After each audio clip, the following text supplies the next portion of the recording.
Okay, we in here, man. This is UG of A, man. Today we going to be talking about the Boulet and how they got us started and how they targeted and exploited the black race and the black community just as well as they do today. So bear with me. We in here. Hit the subscribe buttons and we're going to get started with this message here. And here we go. The society known as Boulet is a predominantly black fraternity, but unlike most fraternities, is non-collegiate. Becoming a member of this fraternity is contingent upon several qualifications. Among the most paramount is excellence of performance in one's field.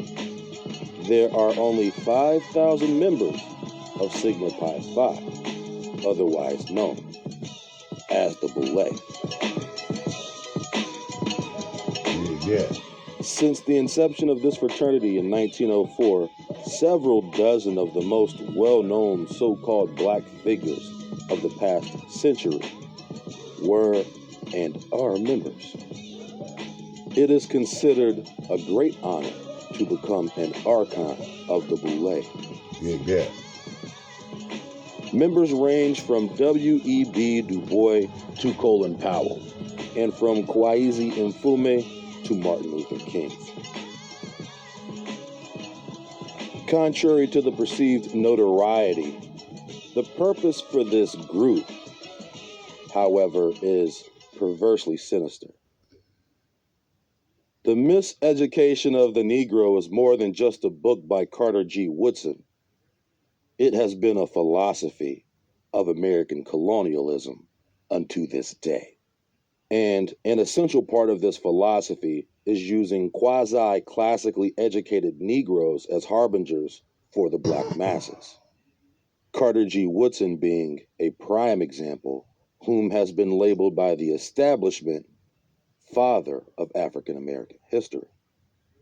Woodson obtained his PhD from Harvard in 1912, where only he and W.E.B. Du Bois were the only black men to achieve such at the time. And at the same point, both of these men would become members of the Boulet. Dig that. One would think by reading Carter G. Woodson's somewhat unapologetically black and African-centric writings that he would have been considered radical and controversial to his white contemporaries.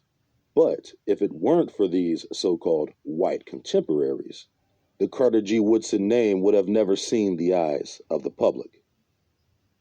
Most of his opposition came from black contemporaries who saw his amalgamation of American blacks with African culture as a conflation of history. Yeah. As the case may be, the narrative states Carter sought funding in order to continue his endeavors into the establishment of a Negro-centered historical foundation. Inadequate of funding himself, he then turns to the preeminent perpetuators of Negro miseducation for financial backing: the Carnegie Foundation, the Rockefeller Foundation, and the Julius Rosenwald Foundation. These foundations were created by some of the most unscrupulous businessmen in American history, yet these foundations would fund the spurious new black intellectual movement that culminated in the Harlem Renaissance. Hearing about Harlem and going to Harlem became exciting, new, different, and people went. They went to a place that others would say, you don't really want to go up there.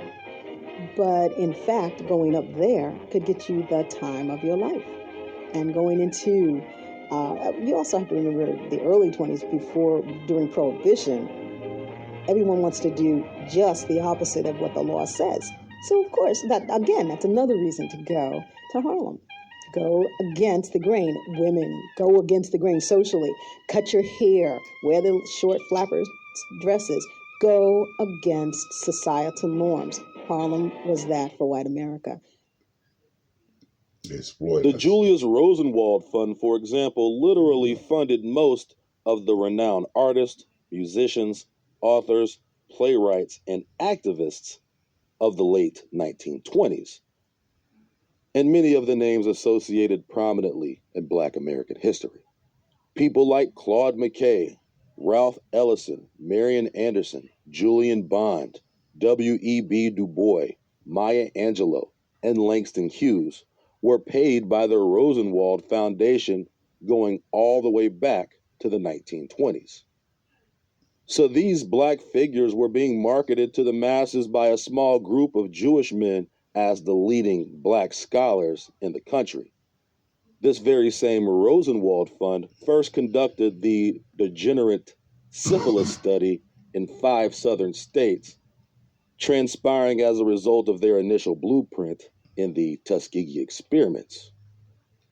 In addition, the Julius Rosenwald Foundation is responsible for the construction of over 5,000 schools, most of these schools primarily built for Southern Blacks. Why was Rosenwald so interested in helping Black people? Rosenwald himself came from an immigrant family of Jewish merchants. As a young man, he learned the family trade as an apprentice in New York and began making clothes. This led to his partnership with Sears Roebuck, who allowed him to buy shares in the company after they were having financial trouble. The company revived under Rosenwald, and he became wealthy. Rosenwald, while working as a young man, developed a close friendship with Henry Goldman, another second-generation German Jew, who was best known for Goldman Sachs, a prime brokerage investment firm that his father Marcus founded in Bavaria, Germany. Rosenwald had other powerful friends as well, who would all be instrumental in helping him and people like him become the face of simulated social reform. These men would use their millions to champion the new Black agenda. Wow. When tracing the money to some of the most prominent Black organizations of the past, one is left with one very common denominator. This denominator is the deception behind the miseducation of the Negro, a history signed and sealed in an African slavery-connected identity delivered to you by ignorant or compromised Negroes who have been indoctrinated into a false dogmatic historical cover-up. When reading the words of Black scholars of the past, there seems to be a romanticized relationship between these authors and their supposed African heritage. In W.E.B. Du Bois' renowned work, The Souls of Black Folk, the reference to Africa was made nearly a dozen times. In each reference, the word Africa or African is inserted into the text to draw comparison by similarity between African and Black American culture. And consistently, in each case, Du Bois provides no credible historical background into the analytical significance of his comparison, but rather vague conjecture, leading the reader into biased presuppositions. In page 196, Du Bois makes a definitive statement. The social history of the Negro did not start in America. With just this statement alone, W.E.B. Du Bois threatens the historical credibility of his entire career of works. Understanding the original American was reclassified as African and Negro in the century prior to his birth is a reflection never echoed in his work. Furthermore, the reclassification of a people and lacking in acknowledgement of heritable indigenous rights is verifiable treachery. If Du Bois was a true historian, then he would have developed his own legitimate historical perspective and outline concerning the history of the so-called African American. Instead, his writings are the bougie Zionist propagated social commentaries of an uppity Negro. As someone who had completed an entire database in which he had gathered census information on Southern American plantation owners and slave statistics, Du Bois never dedicated any of his writings toward the indigenous American culture that existed on the continent prior to colonialism and its connection to blacks in America. If anything, Du Bois could have been an instrument of the first American black regional beef. Instead of East versus West Coast rappers, it was Northern versus Southern. So they're showing you right there. Them are the indicos. The indico means dark complected. Okay, it's a real dark complected thing. So the Indians and the indicos are the same, because if the black man is the original man, then what's the difference between an Indian and a indico? But I know this theory is going to explain it to you guys, but a lot of these things I've been talking about. So subscribe to the station. We got more to come. Here we go. Get back into it. Negroes, in writings that allude to the Northern Negro as progressive and the Southern Negro as a peon or pauper. His work, however, doesn't come completely without historical legitimacy, but instead narrated from the perspective of an outsider or spectator. In his book, The Souls of Black Folk, on page 48, Du Bois makes quick reference to the mulatto immigrants from the West Indies who immigrated to the North, whom had demanded to be considered freemen on the basis that they would seek assimilation and amalgamation with the nation on terms with other men. One of the families implicated in his text was an ode to his own ancestry. In his own words, the Du Bois family of New Haven sought to be not as slaves and not as Negroes. To be accurate, Du Bois, as the name suggests, was not American or even African for that matter. He claimed African ancestry from his mother's side, but his mother's Burghardt lineage wasn't black. His mother's grandfather was apparently a West African slave, but the Burghardt lineage was definitely Anglo-Dutch. On his father's side was the lineage of French Huguenots. His father Alfred had immigrated from Haiti to New Haven. By many accounts, his father could have been of mixed race origin, as French Huguenots were often known to comprise of a mulatto class. But with this being said, Du Bois had no ancestral roots in America, as did the so-called Negroes, whom had been inhabiting the land long before Eurasian contact. In fact, it wouldn't be until Du Bois was in college did he come face to face with the true plight of the Southern Negro. And accordingly, this was the first time in his life he had identified himself as being black. David Levering Lewis, W.E.B. So yeah, man, I'm gonna hold it right there for a minute, man. It's like, people were ashamed of being black. So, you know what I mean? So now it's like, when we look at it, everybody's trying to be black. So there was a time that people were ashamed of being dark, ashamed of being anything to do with anything that had black in it. When you can't make one base of paint without using a black base. So remember, everything came from black, scientifically proved. So yeah, I'm going to read some more of this here, and we're going to keep going on. Subscribe to the station. Here we go. I'm back at it. Bois? Yes, he always insisted on that pronunciation. He did not like the Gallic pronunciation, though in his antecedents he was partly French. Look at this nigga's lips. Look how tight this nigga's lips are. His rectum's probably tighter. As I say decisively, Du Bois. Did you ever meet him? I say in the acknowledgments that I did, and I realized when, after I finished a lot of research, that it had to be about 1947 when I was standing with my father on a college campus in Ohio. My father and Du Bois were acquaintances, if not friends, and Du Bois apparently approached and asked me what I intended to do with my life. And I was then about 9 years old. I could now tell him a good part of my life was taken up answering that question by writing the first of this 2-volume biography. Why is this nigga talking like that? He gotta be Boulet. Who was he? W.E.B. Du Bois was a man who lived about 95 years, and so his life really spans the 20th century and its issues and its major personalities.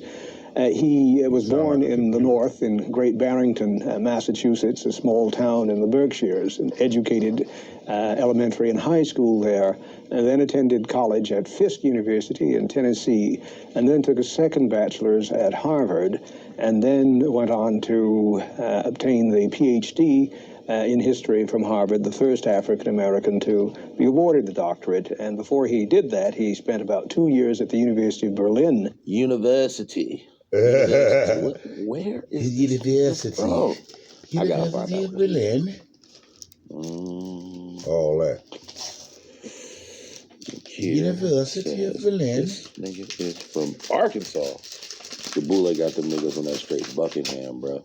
Taught here and there at the University of Pennsylvania, wrote a book called The Philadelphia Negro, which is one of the first books of urban sociology in America. And then he went on to Atlanta University, and for 10 years he superintended the really pioneering studies, the Atlanta University studies, which simply took the whole gamut of African-American and Southern life. And then he retired from teaching to the activity of being editor of the NAACP's magazine, The Crisis, from 1910 to 1934. And he was, of course, also a co-founder of the National Association for the Advancement of Colored People, and it was he who insisted that it be colored, not Negro, not African, not black, but colored, because he wanted the association indeed to have a mission and mandate which would address itself to the larger issue of darker peoples everywhere. He was always thinking a bit ahead of the administrators, bureaucrats, and colleagues for whom the immediate and pragmatic was more compelling. Like, his lips are so tight. Talks like Dan Rather's bastard son. Both verbally and in prose, he would espouse the position, but then a few years later he might well strike up another position, which was not, if in direct contradistinction to the previous position, more than a shade different. And so many of his allies found themselves puzzled as in his long life he took a variety of positions that were somewhat paradoxical. Underneath them all, though, was a principled consistency that racism must be combated, that human rights must be affirmed, and that economic justice was the key to the eventual accomplishment of. Well, look, man, we're going to stop on dude because he talk a little too much to me. Oh, goodbye. Okay, so I just wanted to let y'all in on a little bit of this stuff that's going on here, man. So we're going to get right in after we get off of this hush puppy. Okay, and then we going to get in there. I'm going to start it right here, man. Bam. To Philadelphia by exchanging deeds to their lands and property they owned in the South for rent vouchers in his Philadelphia housing projects. At the time of his death, John McKee was recognized as the wealthiest colored man in America, with over $4 million and over 4,000 acres of land scattered throughout different states. He only left $50 for each of his children in his will, however, while leaving the majority of his estate and wealth, over $2 million, to the Catholic Church, entrusting Archbishop Patrick John Ryan as the executor of his estate. However, the will was challenged. Once again, they're robbing, culture vulturing, and taking from us, you know? And then they make a law where there's no records that you, your family, or anybody could ever get your retribution back from all of the destruction that these people have done, you know, and history proves that. So why aren't they on trial? Why are we always on trial for everything we did and everything that we do, or everything allegedly that we did, or allegedly that we do? So, man, you people need to start waking up, man, and look into this stuff, man. Subscribe to the station, man, and get you some real knowledge, because knowledge is Knowledge is to be told and game is to be sold. Back in. And as a result, his son Henry McKee Minton received $25,000, which would be just under $800,000 today. Henry, as a young man, attended the prestigious Phillips Exeter Academy boarding school in New Hampshire, whose notable graduates include some of the most influential names in 20th century American history, from Ulysses S. Grant Jr. to Mark Zuckerberg. Minton had spent a significant portion of his entire career passing for white, as did another Sigma Pi Phi founder, Algernon B. Jackson. These brothers wanted to be white so bad. That's where the skin bleaching, the perms, and the discrimination and the hatred between us as a people came from, by the skin tone. A mixed-race man who sported a blonde coif, an ode to his Caucasian mother, who was influential in his education at predominantly white institutions, like the University of Indiana, for which she was a member of the faculty. Jackson went on to prosper as a surgeon, becoming the first so-called black surgeon at Philadelphia Polyclinic Hospital, an exclusively white hospital, and then working as chief surgeon for Mercy Hospital in Philadelphia, where he worked for 20-plus years before taking a position at Howard. He left as hospital superintendent, a position which would be filled by his Boulet brother, Henry McKee Minton. These two men ran in the most privileged circles in Black America and sought to bind men of like qualities to an organization and to develop contacts for the improvement of their careers. Together with 4 other men, they founded the Boulet.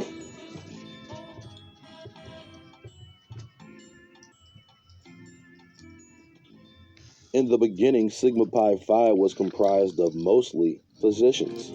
One of these physicians, Robert Abel, was the brother of renowned architect Julian Abel.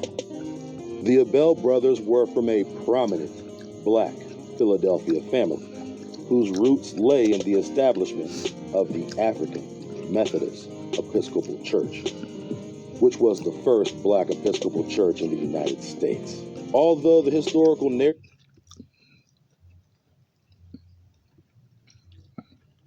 We're going to stop right there for a second, and we're going to sum this up here shortly. I hope you guys subscribed already.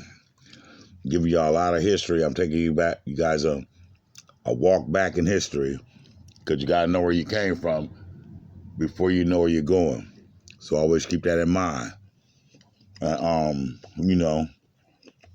It's not good to just give it to you all at one time. So break it up in bits and pieces for you. But we will get to more current events. So I'm going to start right here. Back in there. Foreman and Bridges' best employee took a loan and purchased the business in 1798. In 1810, Fortin invented a tool used to maneuver large cells, therefore making them easier to cut and sew. As a result, his business prospered, and soon James Fortin's business made him one of the wealthiest men in Philadelphia, regardless of race. In the late 1700s and early 1800s, many abolitionists and slave masters banded together for a single master plan to solve the Black problem in American society. This began the first so-called Back to Africa movement, in which Black Americans, some formerly enslaved, would move to West Africa in countries like Liberia and Sierra Leone in order to colonize these lands free of racial discrimination. This idea, proposed by the American Colonization Society, an organization supported by notorious slave owners like Kentucky's Henry Clay, was outright rejected by Black Americans, who claimed they Now, don't that motherfucker look scary? That motherfucker right there look like the Grinch that stole motherfucking Christmas. Now, these are the type of wicked motherfuckers that be putting this pecking order down on here in this place that they call America. Now, if you seen this dude right here, would you want him to represent you? Would you want him to give you any kind of justice or just nothing? I wouldn't want him to give me nothing. I'd want him to give me 6 to 8 feet and tell him to practice social distance, real fast and quick. Look at this fella, man. Where do they find this fool for? This is where they drew the guy from the Grinch. If he don't look like the Grinch, man, drop it in the comment, man. When you guys subscribe, man, drop something in the comments on who this fella look like, man. Look at this guy. Had been American and had no African association. Quote, from The Problem of Slavery in the Age of Emancipation. Fortune had supported Paul Cuffey, a Boston shipbuilder who in 1815 transported 38 free blacks to Sierra Leone with the idea they could make a better life where not impeded by white racism. He was well aware of continuing problems due to harsh discrimination against blacks in the United States. To address community concerns and discuss potential for colonization, James Fortin worked with Bishop Richard Allen of the African Methodist Episcopal Church, the first independent black denomination in the United States, Absalom Jones and James Goulchester, to organize a meeting on this topic in Philadelphia. Their announced meeting in January 1817 at Bethel AME Church drew 3,000 attendees from Philadelphia. Hearing the strong views of this public forced a dramatic turning point for these leaders. By this time, most free blacks and slaves had been born in the United States and claimed it as their own, with their own families.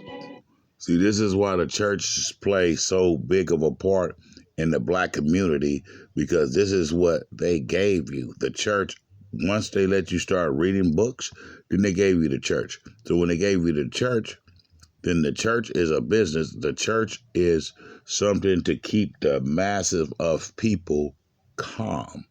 Okay, so we're going to get past that right there. We're going to go a little further into this, man, because we're about to wrap it up here, people. So I know y'all done got y'all subscriptions up, man, and the thumbs up. So here I go back in here, man. What's right? Be it therefore enacted by the Governor Council and the burgesses of this General Assembly, and it is enacted by the authority aforesaid, that all the said recited act of the 3rd of October 1670 be, and is hereby repealed and made utterly void to all intents and purposes whatsoever. And it be further enacted by the authority aforesaid, that all servants, except Turks and Moors, whilst in amity with his majesty, which from and after publication of... Now dig that. See, that's why a lot of black people here claim to be Moors and claim to be Pan-Africans and these things of this nature. So you have to be real careful what you classify yourself as, because that's how you separate yourself from your inheritance. Because if you are a Moor, then you are entitled. But if you're not these people, then you are not entitled. So classify yourself on what you really are and know your history. This is American history. Truth. This act shall be brought or imported into this country, either by sea or land, whether Negroes, Moors, mulattoes, or Indians, who and whose parentage and native country are not Christian at the time of their first purchase of such servant by some Christian. Yeah, that. Although afterwards, and before such their importation and bringing into this country, they shall be converted to the Christian faith. And all Indians, which shall hereafter be sold to our neighboring Indians, or any other trafficking with us as for slaves, are hereby adjudged, deemed, and taken, and shall be adjudged, deemed, and taken to be slaves to all intents and purposes, any law, usage, or custom to the contrary notwithstanding. End quote. From Henning's Statutes at Large, Volume 2, page 491, 1670, Virginia Slave Act. Dig that. So, man, all this stuff is documented right there. And it's like you guys are crooks because it shows that wrong intentions was done. It shows that harm was done. It shows that you guys are crooked as you prove us to be in court. You guys write this down in your history books and then still dodge the day of getting tried in court for your wrongdoings. So this is why we have no justice here in America. This is why cops can kill kids. This is why you have to be very careful of what you're surrounding yourself with, because these people right here are really, really, really wicked people. Look these people in their eyes and look and see, don't you see who these pilgrims really are? They took off the 12-gallon cowboy hats and they took off the buckles on their shoes, and then they came up with a badge, okay? And they took off the white sheets and traded them for three-piece suits. So, man, open up your eyes, man, and see what's going on, and stand or fall for all, but it's time for us to rise, y'all. So, man, this is a UG. Subscribe to the station. We working hard for you, and we can't do it without you. So, subscribe to the station, man, and let's keep it true. West Ride.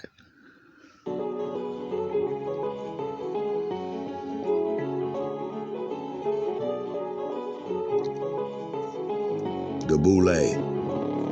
These is all brothers disguised to be others. It's all a costume, y'all. So keep your eyes open and see how they use these puppets to puppetize the community and the masses of people, to take over the masses of people. The first so-called African American leaders in American history